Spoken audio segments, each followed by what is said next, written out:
Guys, my self प्रशांत खाड़े और आज हम देखने वाले breathing and exchange of gases का लेक्चर नंबर 5। इसमें हम आज क्या पढ़ने वाले? Exchange of gases. क्या एक्सचेंज ऑफ गैसेस बहुत ही इंपॉर्टेंट पॉइंट है, यहां से भी मतलब क्वेश्चन आने के चांसेस रहते हैं। तो ठीक है, पढ़ते हैं एक्सचेंज ऑफ गैसेस। तो एक्सचेंज ऑफ गैसेस, कौन सी गैसेस का हमारे रेस्पिरेटरी सिस्टम में एक्सचेंज होता है? एक तो होता है O2 और दूसरा क्या होता है? CO2। अब एक्सचेंज ऑफ गैसेस कहां पर होती है, इसकी साइड्स क्या है? तो इसकी साइड हम देखते हैं, क्या है इसकी साइड्स।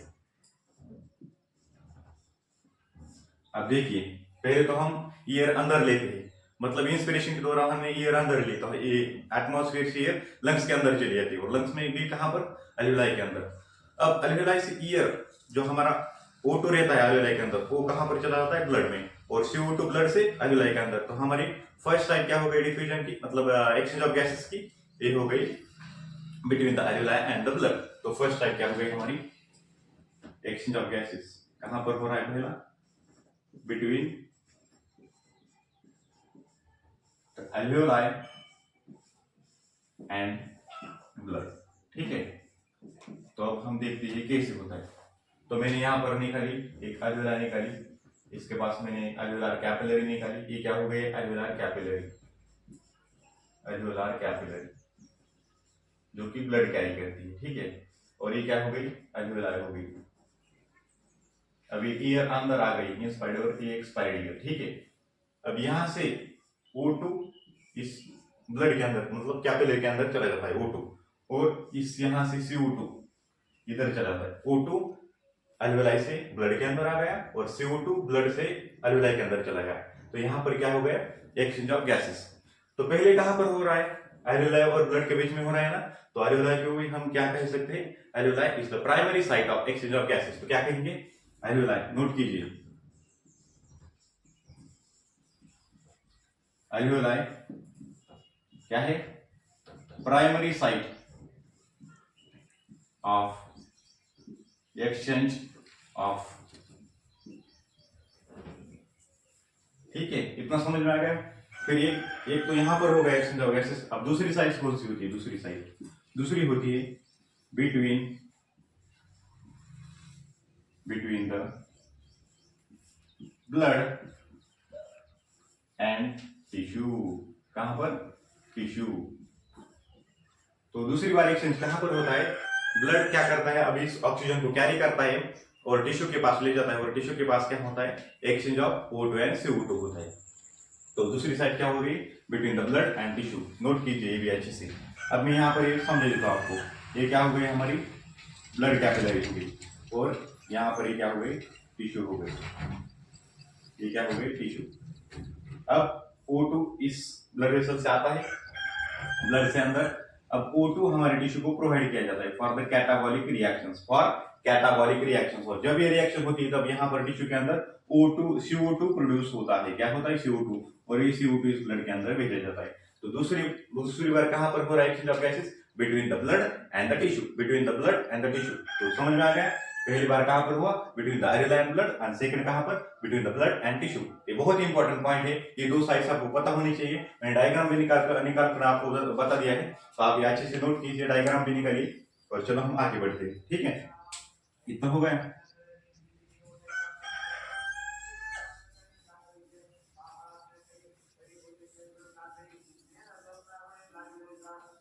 अब ये डिफ्यूजन मतलब जो ये गैसेस का एक्सचेंज हो रहा है, ये कैसे गैसेस का एक्सचेंज होता है? कैसे होता है? तो ये होता है, एक प्रोसेस होती है गैसेस एक्सचेंज के लिए, उसे हम बोलते हैं सिंपल डिफ्यूजन। तो लिखिए आप, the exchange of gases occurs by process known as simple diffusion. क्या? The exchange of gases, exchange of gases, exchange of gases occurs by a process known as simple diffusion, simple diffusion। Simple diffusion क्या है? एक process है, इस process से gases का exchange होता है। अब ये सिंपल डिफ्यूजन कैसे होता है? किस पर तो डिपेंड करता होगा? तो it depends on simple diffusion depends on pressure gradient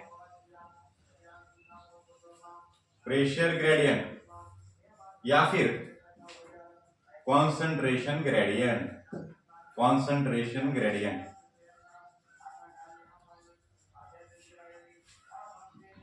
ठीक है, यहां तक आपको समझ में आएगा।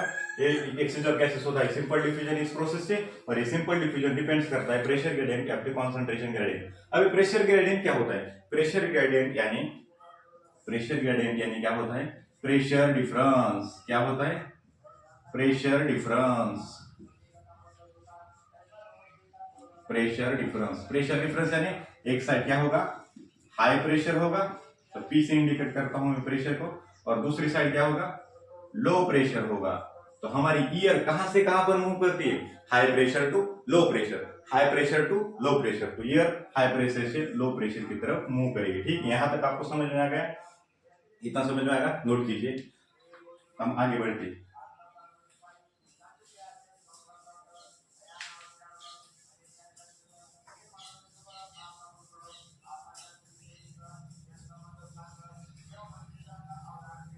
अब हमारी air high pressure to low pressure move कर रही है। अब हम देखते हैं प्रेशर का यूनिट क्या होता है। यूनिट ऑफ प्रेशर, यूनिट क्या होता है? H G. तो इसको क्या कहते हैं? Millimetres of mercury. Millimetres of mercury. जब भी कोई पेशेंट डॉक्टर के पास जाता है, तब पहले डॉक्टर क्या करता है? उसकी बीपी चेक करता है, मतलब ब्लड प्रेशर चेक करता है। तो वहां पर जो इंस्ट्रूमेंट होता है ब्लड प्रेशर चेक करने के लिए, तो उसी को हम कहते हैं फिग्मोमैनोमीटर। क्या कहते हैं? फिग्मोमैनोमीटर। ये इंस्ट्रूमेंट ब्लड प्रेशर मेजर करने के लिए काम में आता है। वहां पर भी रीडिंग जो यूनिट होता है बीपी मेजर करने का, वो क्या रहता है? Millimetres of mercury. तो आप याद रख सकते हो, बाकी ये आगे के चैप्टर में आपको आएगा। ठीक है, तो ये प्रेशर का यूनिट हो गया मिलीमीटर्स ऑफ मर्क्यूरी। इतना समझ में आ गया? फिर हम आगे देखते हैं। लेट्स से मैं एक एग्जांपल लेता हूं। यहाँ पर क्या है? एक मैंने वेसल ले लिया यहाँ पर ऐसा। इसमें क्या है? 5 गैसेस है, ए बी सी डी और ये गैस सी। ऐसे 5 गैसेस है, और इस पूरे वेसल के अंदर कितना प्रेशर है मैंने ले लिया? टोटल प्रेशर है पी। अब ये प्रेशर पी है, तो इन गैसेस का अपना अपना कुछ तो प्रेशर होगा ना। तो इन 5 गैसेस का जो प्रेशर होगा, तो फाइनल प्रेशर क्या होगा? Pressure P. मतलब इनका इंडिविजुअल प्रेशर कुछ तो होगा, वो सारा प्रेशर ऐड करने के बाद इतना प्रेशर इस वेसल के अंदर प्रेजेंट रहेगा। तो हम यहाँ पर आइए लिख सकते हैं वेसल के अंदर का प्रेशर क्या हो गया? पी।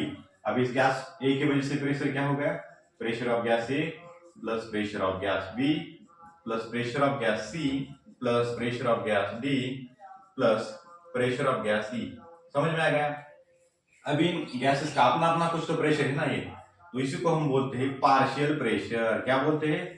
Partial pressure. इसका खुद का प्रेशर, इसका खुद का pressure in mixture of gases में ए का जो भी प्रेशर है, तो इसे हम बोलेंगे partial pressure of gas A, partial pressure of gas A. B का क्या बोलेंगे? Partial pressure of gas B, partial pressure of gas C, partial pressure of gas D, partial pressure of gas C. इन पांचों को pressure को जब हम add करेंगे, तभी हमको एक प्रेशर पी मिलेगा, जो कि इस वेसल के अंदर प्रेजेंट रहेगा। ठीक है, आपको समझ में आ गया? तो वैसे ही हम जब ईयर अंदर इंस्पायर करते हैं, ठीक है, ईयर इंस्पायर की, तो उसके अंदर क्या रहेगा? O2 भी रहेगा और CO2 भी रहेगा। O2 मतलब इंस्पायर की हुई ईयर है ना, तो उसके अंदर O2 ज्यादा रहेगा और CO2 बहुत कम मात्रा में रहेगा।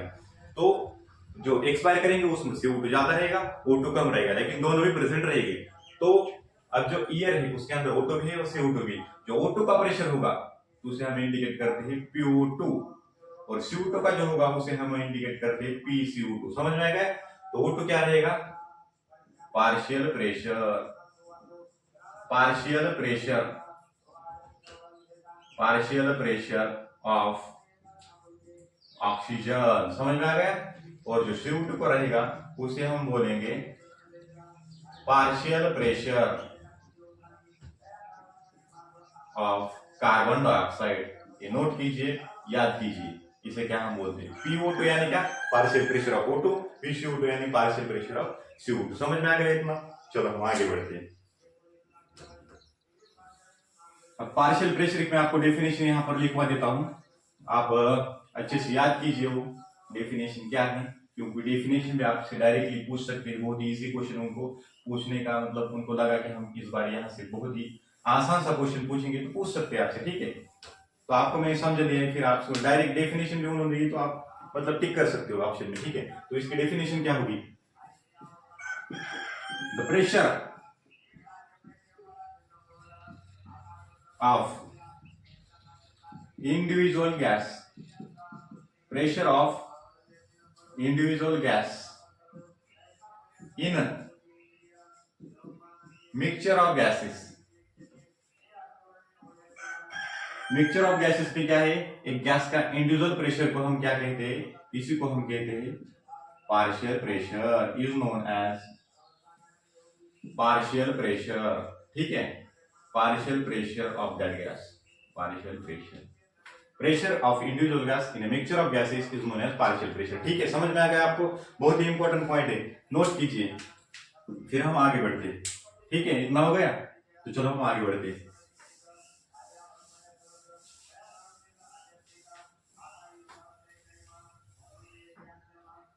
अब हम देखें, अब हमारी जो एक्सचेंज ऑफ गैसेस हो रहा है, ये किस प्रोसेस से हो रहा है, सिंपल डिफ्यूजन से हो रहा है, मतलब डिफ्यूजन हो रहा है सिंपली, एक साइड से दूसरी साइड गैसेस का क्या हो रहा है, डिफ्यूजन हो रहा है। अब ये क्या, डिफ्यूजन ऑफ गैसेस हम इसको बढ़ा भी सकते हैं और कम भी कर सकते हैं। जो कुछ फैक्टर्स होते हैं जो उसको अफेक्ट करते हैं, ये क्या कर सकते हैं, उसको बढ़ा भी सकते हैं डिफ्यूजन को, कम भी कर सकते हैं। तो हम देखेंगे factors affecting rate of diffusion, ठीक है। क्या है, factors affecting diffusion, factors affecting diffusion. Diffusion को कौन से फैक्टर अफेक्ट करती है, यहां पर हमें देखना है। तो पहला पॉइंट है सोल्यूबिलिटी ऑफ गैसेस। क्या है, solubility of gases, solubility of gases, ये पहला पॉइंट है, मतलब सोल्यूबिलिटी ऑफ गैसेस ये अफेक्ट करता है डिफ्यूजन को। दूसरा पॉइंट क्या है, आप पहले मैं लिख देता हूं, आप पहले याद करते चलिए, सुनते चलिए, ठीक है। सोल्यूबिलिटी ऑफ गैसेस, दूसरा है thickness of diffusion membrane, thickness of diffusion membrane,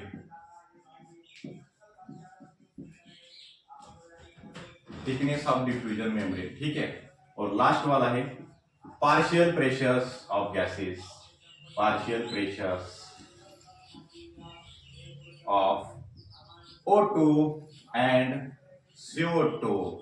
तो कौन से फैक्टर्स अफेक्ट करते हैं डिफ्यूजन को, पहला है क्या, सोल्यूबिलिटी ऑफ गैसेस, दूसरा क्या है थिकनेस ऑफ डिफ्यूजन मेम्ब्रेन, और थर्ड क्या है partial pressures of O2 and CO2, ठीक है। यहां तक आपको समझ में आ गया, हम एक एक देखते हैं फिर, ठीक है। तो ये डायरेक्टली क्वेश्चन आपसे पूछा जाता है, बहुत ही इंपॉर्टेंट है, आया नहीं है, इस साल आ सकता है, ठीक है। नोट कीजिए अच्छे से, किया, ठीक है। चलो आगे बढ़ते हैं।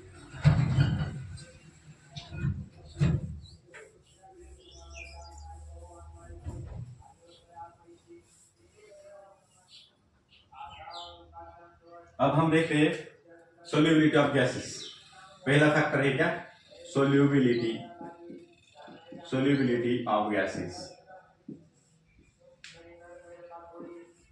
अब ये पॉइंट क्या कहता है, अब गैसेस ज्यादा सोल्यूबल है उस मेम्ब्रेन के अंदर, जो हमारा एल्वेओलार मेम्ब्रेन था, एल्वेओलाई ऊपर क्या थी, ऐसी एल्वेओलाई प्रेजेंट थी, यहाँ पर थी ब्लड वेसल, तो यहाँ ये जो पूरा मेम्ब्रेन हो जाएगा यहाँ से यहाँ तक, इसे हम कहते हैं एल्वेओलार मेम्ब्रेन या फिर डिफ्यूजन मेम्ब्रेन, ठीक है। तो यहाँ से यहाँ तक क्या हो रहा है, O2 इधर जा रहा है, CO2 इधर जा रहा है, ठीक है। तो यहाँ से क्या हो रहा है, डिफ्यूजन हो रहा है ना। तो इसी डिफ्यूजन मतलब इन गैसेस का इस मेम्ब्रेन के अंदर सोल्यूबिलिटी अगर ज्यादा रहेगी तो क्या होगा, गैसेस फास्टर डिफ्यूजन होगी। अगर फास्टर गैसेस डिफ्यूज हो गए तो मतलब क्या, डिफ्यूजन इंक्रीज हो जाएगा। तो यहां से हम क्या कह सकते हैं, सोल्यूबिलिटी, सोल्यूबिलिटी ऑफ गैसेस क्या है, डायरेक्टली प्रोपोर्शनल टू डिफ्यूजन, ठीक है। समझ में आ गया आपको, अगर सोल्यूबिलिटी ऑफ गैसेस ज्यादा है तो इसका मतलब क्या है, डिफ्यूजन रेट ज्यादा है, ठीक है। तो मतलब यहां पर हम सिंपली लिख सकते हैं, अगर सोल्यूबिलिटी ज्यादा है तो क्या, डिफ्यूजन भी इंक्रीज हो जाएगा, ठीक है। डायरेक्ट रिलेशन है, अगर ये कम हो गया, ये कम हो गया तो डिफ्यूजन भी क्या हो जाएगा, कम हो जाएगा। समझ में आ गया ये आपको पॉइंट, नोट कीजिए। चलो हम आगे बढ़ते हैं। अब जो O2 और CO2 है, इनके अंदर क्या हम सोल्यूबिलिटी कंपेयर की, तो O2 क्या होता है 20 to 25 टाइम्स मोर सोल्यूबल होता है O2 से, कितना 20 to 20 times more soluble than O2, कौन CO2। तो देखिए क्या है point, the CO2 is 25 times more soluble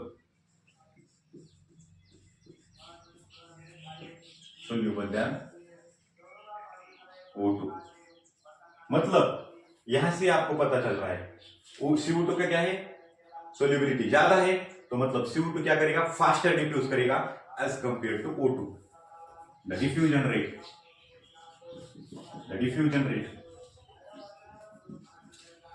rate of CO2 is faster than O2। समझ में आ गया? तो अच्छे से मतलब कंसेप्ट मैंने अच्छे से आपको समझा दिया है, तो आप अच्छे से नोट कीजिए, एक बार रिवाइज कीजिए, बाद में समझ में आया है नहीं, एक बार नहीं समझ में आया तो बाद मतलब फिर से एक बार ये वीडियो पॉइंट देख लीजिए वीडियो में, तो आपको अच्छे से समझ में आना चाहिए, क्योंकि यहाँ से क्वेश्चन पूछा जाता है। ठीक है, तो ये आपसे डायरेक्टली लाइन पूछ सकते हैं कितनी सोल्यूबिलिटी है ज्यादा, और ये तो इसका अप्लाइड पॉइंट है। ठीक है, तो ये इंपॉर्टेंट है, आप ये अच्छे से नोट कीजिए। हम चलो आगे बढ़ते हैं। अब हमारी सोल्यूबिलिटी यहाँ पर क्या हुई, खत्म हो गई। अब हम सेकंड पॉइंट देखते हैं। सेकंड पॉइंट क्या है हमारा, क्या है, thickness of alveolar membrane. Thickness of alveolar membrane, तो सेकंड पॉइंट देखते हैं। सेकंड पॉइंट है थिकनेस ऑफ एल्वेओलार मेम्ब्रेन और डिफ्यूजन मेम्ब्रेन। ठीक है, अब मेम्ब्रेन की थिकनेस, अब आप यहाँ पर देख सकते हो, मेम्ब्रेन की थिकनेस ज्यादा हुई मतलब अब गैसेस को ज्यादा डिस्टेंस ट्रैवल करना पड़ेगा। अगर ज्यादा डिस्टेंस ट्रैवल करना पड़ेगा तो उनको वक्त ज्यादा लगेगा, मतलब डिफ्यूजन क्या हो जाएगा, कम हो जाएगा। जितनी ज्यादा थिकनेस उतनी ज्यादा डिफ्यूजन क्या हो जाएगा, कम हो जाएगा। तो मतलब यहां पर हम लिख सकते हैं thickness of diffusion membrane, DM लिख देता हूं, diffusing membrane is inversely proportional to diffusion. ठीक है, जितनी ज्यादा थिकनेस उतना डिफ्यूजन रेट क्या हो जाएगा, कम हो जाएगा। इनवर्स रिलेशन यहां से आपको पता चलता है। थिकनेस इंक्रीजेस, थिकनेस अगर इंक्रीज हो गई तो डिफ्यूजन क्या हो जाएगा, कम हो जाएगा। ठीक है, और अगर यहाँ पर थिकनेस कम हो जाएगी मतलब थिकनेस क्या हो गई, कम हो गई, मतलब थिन हो गया मेम्ब्रेन, तो डिफ्यूजन क्या हो जाएगा, इंक्रीज हो जाएगा। तो यही क्या हो जाएगा, इनवर्स रिलेशन हो जाएगा। ठीक है, यहाँ पर आप समझ सकते हो, यहाँ पर क्या है, मैंने थिकनेस ज्यादा बनाई है तो यहाँ पर इन गैसेस का क्या हो जाएगा, डिफ्यूजन रेट कम हो जाएगा। अगर यही एल्वेओलाई अगर पास में हो मतलब ब्लड वेसल डिस्टेंस बहुत ही कम है तो यहाँ पर क्या डिफ्यूजन फास्ट हो जाएगा। देखिए आप, तो यहां से आपको समझ में आ जाएगा। ठीक है, समझ में आएगा, डायरेक्ट लॉजिकल पॉइंट है, डायरेक्टली समझ में आता है। ठीक है ना, अगर नहीं समझ में आया तो आप फिर से एक बार देख सकते हो वीडियो को। ठीक है, चलो हम आगे बढ़ते हैं। अब लास्टली तो partial pressure of O2 and CO2, उसमें कुछ बताने का नहीं, आप सिंपली याद रख सकते हो। तो फैक्टर्स अफेक्टिंग डिफ्यूजन, कौन से फैक्टर है, कौन से है, solubility of the gases, thickness of diffusion membrane and partial pressures of O2 and CO2। अब हमें क्या करना है, partial pressures of O2 and CO2 different side में इनकी वैल्यू क्या रहती है हमको देखनी है। ठीक है, तो ये याद रखने का पॉइंट है, मतलब आपको याद ही करना पड़ेगा, कोई रूप नहीं इसके लिए। तो हम देखते हैं वैल्यूज ऑफ PO2 यानी क्या होता है, partial pressure of O2 and partial pressures of CO2, the values of partial pressure of O2 and CO2 at different sites। कहां पर, different sites। इधर लिखता हूं मैं क्या, रेस्पिरेटरी गैसेस।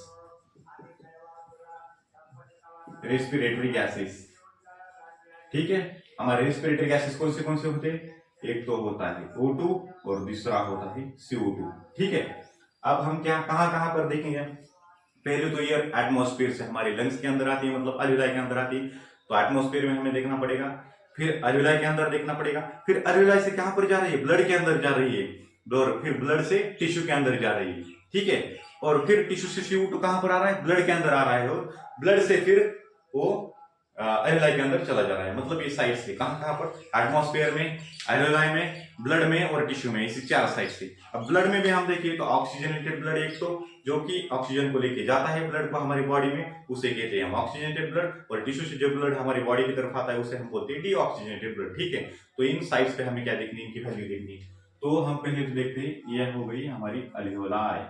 पहले हम देखते हैं एटमॉस्फेयर, क्योंकि एटमॉस्फेयर से ये अंदर आ रही नहीं, तो मैं यहाँ पर एटीएम लिख देता हूँ, ठीक है, एटमॉस्फेयर, ठीक है, एटीएम यानी एटमॉस्फेयर।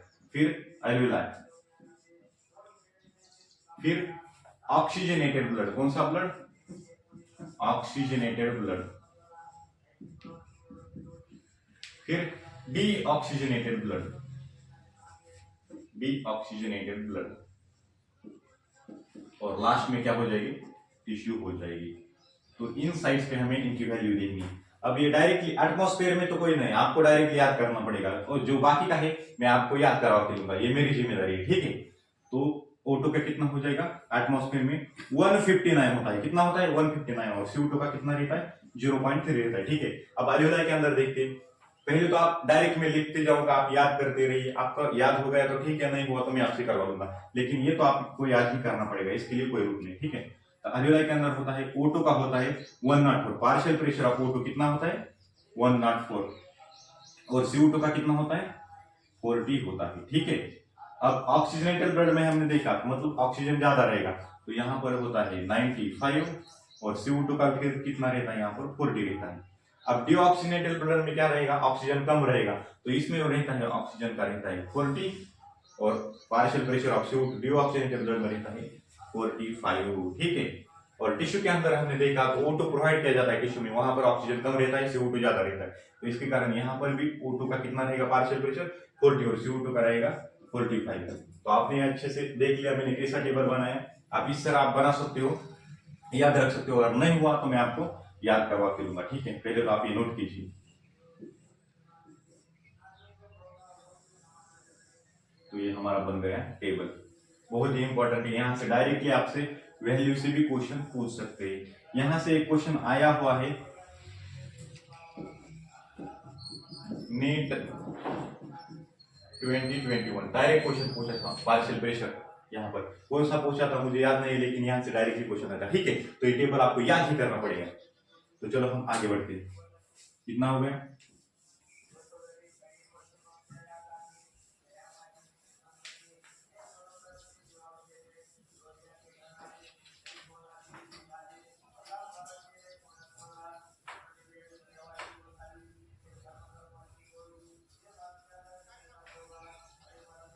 अब हम आगे देखते हैं क्या। अब हम यहाँ पर इनके पार्शियल प्रेशर देखिए, अब ब्लड कैसे फ्लो करता है, मतलब पार्शियल प्रेशर से कैसे डिपेंड करता है, प्रेशर ग्रेडियंट कैसे बनता है, और कहां से कहां तक ऑक्सीजन फ्लो करता है, और CO2 कहां से कहां तक फ्लो करता है, हमें देखना है। तो पहले मैं यहाँ पर क्या निकालता हूँ, हर्ट निकालता हूँ, ठीक है।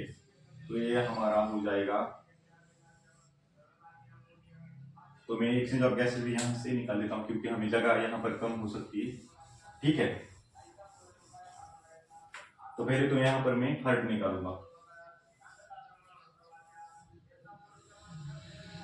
तो यहाँ हमारा होगा, समझ में आ गया, ये दो क्या हो गए, एट्रियम हो गए, ये हो गया हमारा राइट एट्रियम, ये हो गया left right ventricle, left atrium left ventricle, समझ में आ गया। तो यहाँ पर मैं लिख देता हूँ, आ रही क्या, right atrium, right ventricle, left atrium, left ventricle, ठीक है, इतना समझ में आ गया।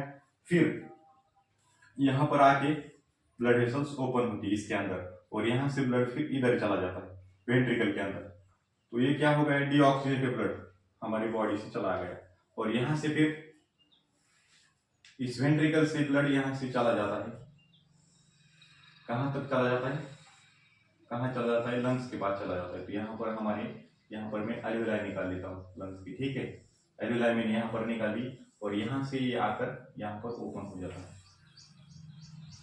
और फिर यहाँ से एक ब्लड वेसल निकलती है,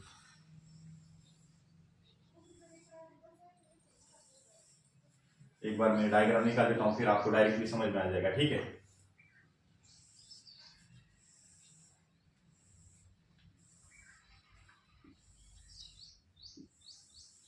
यहां पर हो जाएगी, बहुत नीचे आ गया,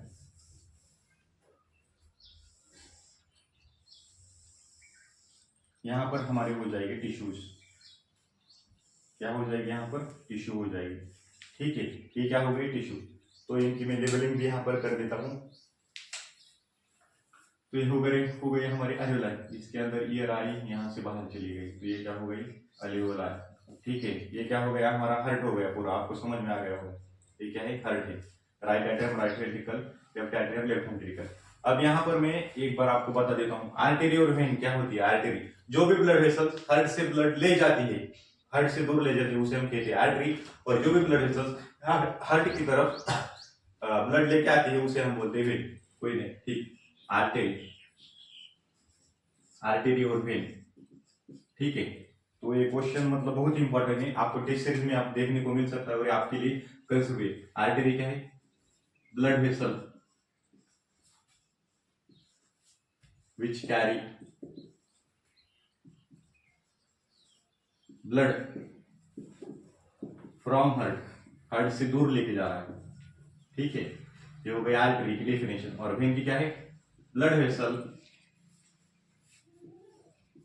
which carry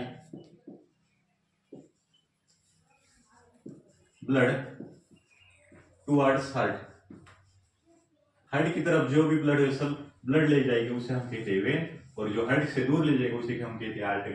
अच्छे से नोट कीजिए, बहुत ही इंपॉर्टेंट क्वेश्चन है और आपके लिए कंसेप्ट पॉइंट भी है। ठीक है, तो एक टेस्ट सीरीज में आपको देखने को मिल सकता है, सिंपली करेक्ट इनकरेक्ट स्टेटमेंट के अंदर। तो यहां से हम देखें तो ये तो होगा हमारे लंग्स के अंदर अल्वेलाई। अब मैंने क्या कहा था, जो भी हार्ट से दूर ले जाते हैं वो क्या हो बन जाएगी, आर्टरी। तो यह हार्ट से मतलब राइट एट्रियम से क्या ले जा रही है, ब्लड लंग्स की तरफ ले जा रही है, तो इसे हम क्या कहेंगे, आर्टरी कहेंगे। क्या कहेंगे, आर्टरी। लेकिन कहाँ ले जा रही है, लंग्स, लंग्स को ही हम बोलते हैं पल्मोनरी। तो लंग्स की तरफ ले जा रहे हैं तो इसे हम बोलेंगे पल्मोनरी आर्टरी। क्या बोलेंगे, पल्मोनरी आर्टरी। ठीक है, पल्मोनरी आर्टरी। फिर ये देखिए, हार्ट की तरफ एक वेन लंग से आ रही है, तो ये क्या हो जाएगी, वेन हो जाएगी, क्योंकि हार्ट की तरफ ब्लड लेके आ रही है। और कहां से आ रही है, लंग से, तो इसे हम बोलेंगे पल्मोनरी वेन, पल्मोनरी वेन। ठीक है, समझ में आ गया, ये क्या हो गई, पल्मोनरी वेन, और ये क्या बन गई, पल्मोनरी आर्टरी। समझ में आ गया इतना। अब ये यहाँ पर देखिए, ये क्या है, फिर से यहाँ से ब्लड लेके जा रही है, ये लेके जा रही है, ये लेके आ रही है, और ये भी क्या है, लेके आ रही है। अब ये लेके जा रही है ना, पूरे बॉडी में लेके जो जाएगी उसे हम तो पहले कहेंगे आर्टरी। और ये कौन सी आर्टरी होगी, इसे हम बोलेंगे सिस्टेमिक आर्टरी। कौन सी आर्टरी, सिस्टेमिक आर्टरी। समझ में आ गया। अभी देखिए, यहाँ से ब्लड लेके आ रही है तो ये क्या बन जाएगी, वेन है। लेकिन पूरे बॉडी से जो लेके आ रहे हैं उसे हम बोलते हैं सिस्टेमिक वेन, सिस्टेमिक वेन। समझ में आ गया इतना आपको। अब मैं यहाँ पर इनकी पार्शियल प्रेशर की वैल्यू लिख देता हूँ। अल्वेलाई के अंदर जो पार्शियल प्रेशर रहता है O2 का, वो रहता है कितना, 104। उस टेबल में भी आपको मैंने लिख के दिया है, कितना रहता है, 104। और जो पार्शियल प्रेशर ऑफ CO2 रहता है वो कितना रहता है, कितना रहता है, 40 रहता है। समझ में आ गया, 40। ठीक है, इतना। फिर हमें देखना है, फिर इस सिस्टेमिक आर्टरी के अंदर, ठीक है, तो इस सिस्टेमिक आर्टरी के अंदर जो PO2 रहता है वो कितना रहता है, वो रहता है 95। और जो PCO2 रहता है, जब O2 ज्यादा रहेगा तो CO2 कम रहेगा, तो CO2 डायरेक्ट आप जो कम रहेगा वो आप 40 लिख देना। ठीक है, अब यहाँ पर हम टिश्यू के अंदर देखिए, क्या बन गए, हमारी टिश्यू बन गई, वो क्या क्या है। अब टिश्यू के अंदर क्या होता है, CO2 प्रोड्यूस होता है, तो मतलब CO2 ज्यादा होगा तो CO2 का वैल्यू 45 लिख देना, और O2 का कितना लिख देना, 40। ठीक है, समझ में आ गया इतना। फिर हम यहाँ से देखते हैं सिस्टेमिक वेन। वेन के अंदर क्या होगा, CO2 ज्यादा रहेगा, मतलब यहाँ पर जो PCO2 की वैल्यू रहेगी वो रहेगी 45, और जो PO2 की वैल्यू रहेगी वो कितनी रहेगी, 40 होगी। ठीक है, तो आपको ये समझ में आ गया। अब देखिए प्रेशर ग्रेडियंट कैसे जनरेट होता है। अब देखिए इधर क्या है, ये जो ब्लड, पहले तो पूरे बॉडी से ब्लड इधर राइट एट्रियम के अंदर आएगा, फिर राइट वेंट्रिकल से पल्मोनरी आर्टरी लंग्स की तरफ ले जाएगी, और इधर ऑक्सीजन इसके अंदर चला आएगा। ऑक्सीजन इधर देखिए, इधर गया CO2 और इधर आ गया O2, तो यहाँ पर हो गया एक्सचेंज ऑफ गैसेस। मतलब यहाँ से क्या ऑक्सीजनेटेड ब्लड यहाँ पर जाएगा, फिर यहाँ से डीऑक्सीजनेटेड ब्लड जाएगा। समझ में आ गया। यहाँ पर क्या होगा, oxygenated blood, oxygenated blood systemic artery के अंदर, और सिस्टेमिक वेन के अंदर क्या होगा, डीऑक्सीजनेटेड ब्लड। इतना डायग्राम तो समझ में आ गया ना, अब मैं आपको याद भी करवा के दूंगा। ठीक है, अब देखिए यहाँ पर हमें क्या होता है, जो भी O2 का ट्रांसपोर्ट होता है वो कहां से होता है, अल्वेलाई से कहां तक, टिश्यू की तरफ O2 जाता है, और CO2 टिश्यू से अल्वेलाई की तरफ जाता है। समझ में आ गया इतना। तो आप देखिए, अब अल्वेलाई का इधर मतलब अल्वेलाई में पार्शियल प्रेशर ऑफ O2 कितना है, 104, इधर कितना है, 95 है। ठीक है, तो पहले तो देखिए इधर क्या है, डीऑक्सीजनेटेड ब्लड है, तो पहले तो इधर डीऑक्सीजनेटेड ब्लड है, मतलब डीऑक्सीजनेटेड ब्लड में यहाँ तक, यहाँ से O2 चला आएगा, तो इधर देखिए 104, 104 से लेकर 40 की तरफ, इधर कितना है 40, देखिए डीऑक्सीजनेटेड ब्लड 104 से लेकर 40 की तरफ, और इधर फिर 95 से लेकर 40 की तरफ। सिंपली आप याद रखिए, यहाँ पर मैं लिख भी दूंगा 104 से लेकर 40 की तरफ और फिर 95 से लेकर 40 की तरफ। ये क्या हो गया, ऑक्सीजन के लिए हो गया।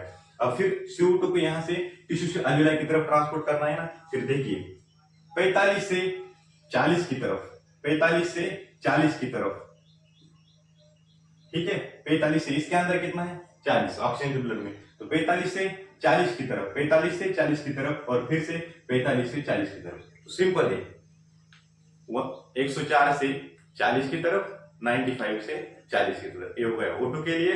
फिर CO2 के लिए क्या बन जाएगा, 45 से 40 की तरफ और 45 से 40 की तरफ, ये हो गया सिंपली मतलब transport of O2 and CO2 कैसे होता है इसके अंदर, समझ में आएगा। यहां से आपको याद भी हो जाएगा, ठीक है। तो ये बार बार बोलिए, 104 से 40 की तरफ और 95 से 40 की तरफ, फिर 45 से 40 की तरफ और 45 से 40 की तरफ, ठीक है। समझ में आ गया। तो देखिए ना आप, यहाँ से जो ऑक्सीजनेटेड ब्लड आ रहा है, हार्ट का काम क्या है, सिंपली पंप करना, फिर ऑक्सीजनेटेड ब्लड यहाँ जा रहा है, फिर यहाँ से डीऑक्सीजनेटेड होके यहाँ से पूरा यहाँ तक जाएगा, यहाँ पर पंप होगा और फिर यहाँ तक डीऑक्सीजनेटेड, मतलब एक साइड पूरा डीऑक्सीजनेटेड ब्लड है इधर की तरफ और इधर की तरफ पूरा ऑक्सीजनेटेड ब्लड है। ऑक्सीजनेटेड ब्लड में पूरा कितना रहेगा 95 रहेगा और इधर कितना एल्वियोलाई में 104, फिर टिश्यू में कितना रहेगा 40 रहेगा। अब यहाँ से CO2 देखा हमने, टिश्यू में कितना है 45 और पूरे डीऑक्सीजनेटेड ब्लड में 45 रहेगा, तो यहाँ से यहाँ तक गया और इधर कितना है 40, मतलब 45 से 40 की तरफ, ठीक है। समझ में आ गया इतना, तो चलो हम आगे बढ़ते हैं। नहीं भी समझ में आया तो आप क्या कीजिए, टेबल याद कीजिए सिंपली, और ये मतलब फ्लो तो आपके लिए इंपॉर्टेंट है, अगर नहीं भी आया तो कोई बात नहीं, टेबल सिंपली आप याद कीजिए। तो चलो हम आगे बढ़ते हैं।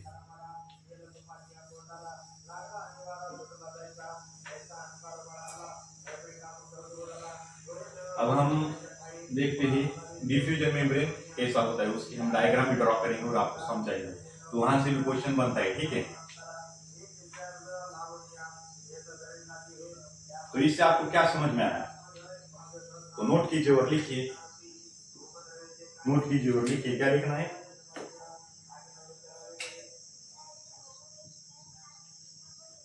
Pressure gradient, pressure gradient for O2 is from alveoli to blood and blood to tissue, समझ में आ गया। एंड ऑपोजिट फॉर CO2,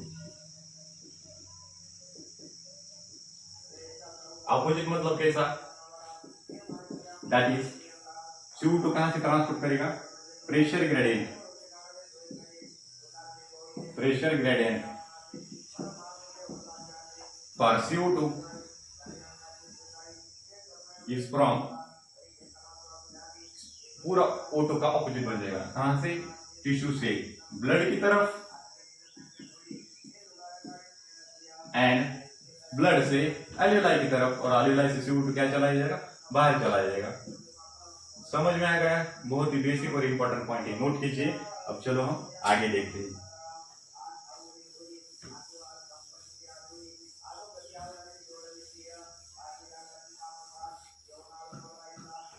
हम देखते हैं अभी diagram of diffusion membrane, diffusion membrane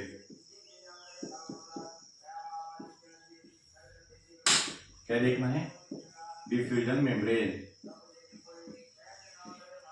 diffusion membrane, diffusion membrane की डायग्राम पहले तो हम यहाँ पर निकाल लेते एल्वियोलाई, ठीक है, एल्वियोलाई, फिर यहाँ पर हम निकाल लेते, ये क्या हो गई, एल्वियोलार कैपिलरी हो गई। अब यहाँ पर मैं निकालना लेता हूँ, यहाँ पर जो सेल का लेयर होता है वो रहती है स्क्वामोस एपिथेलियम रहता है, ये क्या बन जाएगा, स्क्वामोस एपिथेलियम, स्क्वामोस एपिथेलियम ऑफ एल्वियोलाई, ठीक है, समझ में आ गया। फिर यहाँ पे भी सिंगल लेयर यहाँ पर प्रेजेंट रहेगा सेल का ब्लड वेसल के अंदर, जहां भी फिल्ट्रेशन और डिफ्यूजन होगा, फिल्ट्रेशन कहो या डिफ्यूजन कहो, वहां पर क्या रहेगा, सिंगल लेयर का एक एपिथेलियम प्रेजेंट रहेगा, उसी को हम बोलते हैं स्क्वामस एपिथेलियम। अब ये क्या रहेगा, स्क्वामस एपिथेलियम,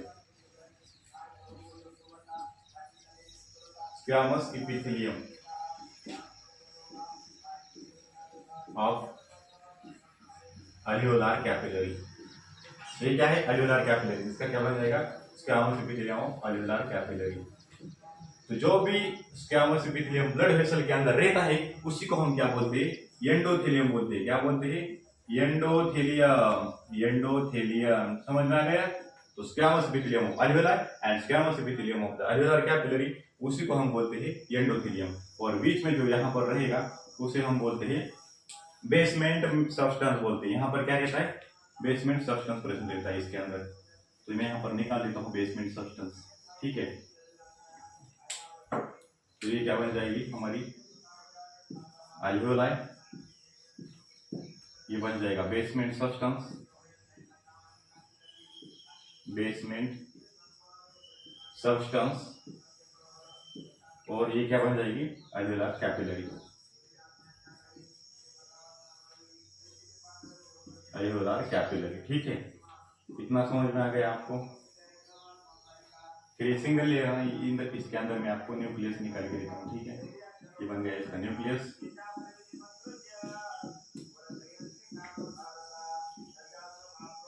डायग्राम भी आप नोट कीजिए, मेरे साथ आप नोट करोगे तो मतलब आपको डायग्राम निकालने में कोई दिक्कत नहीं रहेगी।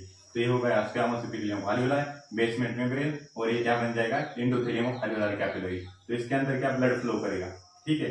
तो ब्लड फ्लो करेगा, तो यहाँ पर मैं निकाल देता हूँ, ये क्या है, ब्लड के अंदर आरबीसी है, ठीक है। अब इधर ये बन जाएगी एक्सपायर्ड ईयर, और ये अंदर आने वाली इंस्पायर्ड ईयर। यहाँ से O2 किधर, इधर चला जाएगा, O2 इधर चला जाएगा, और CO2 इधर से इधर चला जाएगा, CO2, ठीक है। O2 इधर, CO2 इधर। तो ये हमारा बन जाएगा डिफ्यूजन मेम्ब्रेन और अल्वियोलार मेम्ब्रेन। तो आपको ये समझ में आ गया, ठीक है। तो ये हमारी क्या है, ब्लड वेसल के अंदर आरबीसी है, यही क्या करती है, हमारे गैसेस को भी ट्रांसपोर्ट करने के लिए हेल्प करती है। डायग्राम समझ में आ गए, निकाल लीजिए। अब मैं यहाँ पर लिख देता हूँ। अब देखिए ये क्या है, डिफ्यूजन मेम्ब्रेन है। तो diffusion membrane is made of 3 layers. कौन से लेयर्स, देखिए, squamous epithelium of alveoli, basement membrane and this is the endothelium. ये क्या बन जाएंगे, 3 लेयर बन जाएंगे हमारे डिफ्यूजन मेम्ब्रेन के। आपको समझ में आ गया। तो यहाँ पर मैं लिख देता हूँ क्या, diffusion membrane, diffusion membrane made up of 3 layers. कितने होते हैं, 3 लेयर्स। जो पहला वाला होता है वो क्या रहता है, squamous epithelium, squamous epithelium, squamous epithelium of alveoli. Second वाला कौन सा बन गया, basement substance between two, basement substance between two. और लास्ट वाला क्या बन जाएगा हमारा, endothelium of alveolar capillary, endothelium. तो ये हमारा बन जाएगा डिफ्यूजन मेम्ब्रेन की डायग्राम और उसके 3 लेयर। तो ये आपसे डायरेक्टली क्वेश्चन पूछ सकते हैं। क्या क्वेश्चन पूछेंगे, डिफ्यूजन मेम्ब्रेन में कितने लेयर होते हैं, 2 होते हैं सेल के लेयर। देखिए सिंगल सेल की लेयर होती है, एक तो हो गया सिंगल सेल लेयर, ये भी हो गया सिंगल सेल लेयर। यहाँ पर कोई सेल का लेयर है क्या, नहीं है। तो ये 2 ही सिंगल सेलुलर लेयर बन जाएगी सिंगल लेयर, और इसका सेल का लेयर नहीं। तो मतलब 3 हमारे कितने होते हैं, 3 लेयर्स होते हैं डिफ्यूजन मेम्ब्रेन, 2 सेल से बने होते हैं और एक बेसमेंट मेम्ब्रेन से बना होता है। तो इतना समझ में आ रहा है। तो ये क्वेश्चन आपसे पूछ सकते हैं डायरेक्टली, सलाने की चांसेस है इसके, ठीक है। तो अब ये डिफ्यूजन मेम्ब्रेन की थिकनेस कितनी रहती है, thickness of diffusion membrane, thickness, thickness कितनी होगी इसकी, तो लेस देन 1 mm थिकनेस रहती है। कितनी रहती है, लेस देन 1 mm थिकनेस रहती है। समझ में आ गया इतना आपको। अब यहाँ से आपको क्या समझ में आता है, हमारे बॉडी के अंदर जो भी फैक्टर्स रहते हैं, ऑल द फैक्टर्स क्या करते हैं, फेवर्स करते हैं diffusion of O2 from alveoli to the tissue, मतलब अल्वियोलाई से ब्लड और ब्लड से टिश्यू। और CO2 के लिए जो फैक्टर्स रहते हैं वो क्या करते हैं, टिश्यू से ब्लड के अंदर और ब्लड से अल्वियोलाई के अंदर। तो O2 अल्वियोलाई से टिश्यू के अंदर और टिश्यू से CO2 अल्वियोलाई के अंदर। तो एक दूसरे के साथ अपोजिट में रहेगा। आज के लिए इतना काफी है। बहुत ही इंपॉर्टेंट पॉइंट है यहाँ से, मतलब लगभग हर साल आने की चांसेस रहती है, ये क्वेश्चन तो फिक्स रहता है यहाँ से। तो बहुत ही इंपॉर्टेंट पॉइंट है। आप ये अच्छे से मेरी नोट्स लिखी होगी, तो आप ये नोट्स नहीं लिखी तो एक बार लिख सकते हो, अच्छे से पढ़िए, नोट्स भी पढ़िए, आप पढ़ लिए आपने तो यहाँ से आपका क्वेश्चन सॉल्व हो जाएगा, ठीक है। फिर भी आप ये एनसीईआरटी पढ़ सकते हो और देखिए आपके क्वेश्चन सॉल्व हो जाएगा नहीं, अगर नहीं हुई तो आप अच्छे से फिर से पढ़ सकते हो, ठीक है। तब तक के लिए थैंक यू।